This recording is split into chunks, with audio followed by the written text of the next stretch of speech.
milih. Kayak tanah, misalkan orang tua membagi ke anaknya itu, nah otomatis tanah itu harus hak warisnya udah orang tua.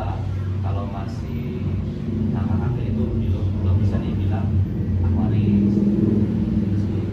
Pertanyaan kedua, kalau di keluarga Bapak, waktu bagi-bagi warisan biasanya pakai cara apa? Cara syariat Islam atau jamu faraid atau ikut adat atau musyawarah keluarga?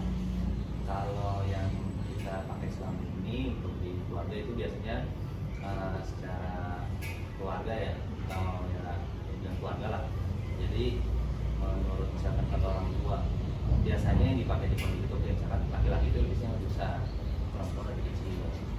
Jadi itu sih yang kita pakai. Kalau berkenan, boleh diceritakan sedikit bagaimana proses berlangsung?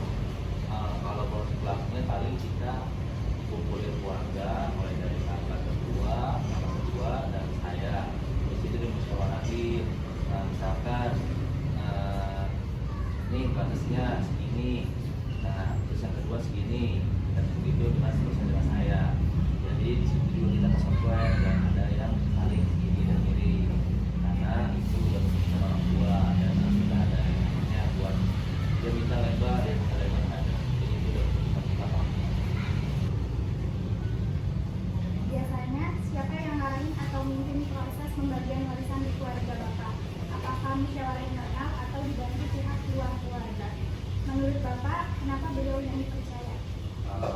Kalau buat sekarang sih paling orang tua ya, karena kan kita di sini satu lagi bagi kita tuh nggak ada yang bermasalah kan.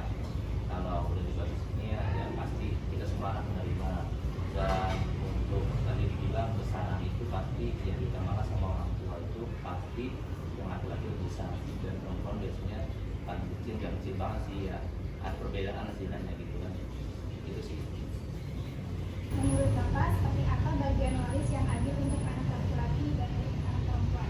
Kalau adil menurut saya itu kenapa laki-laki lebih besar, satu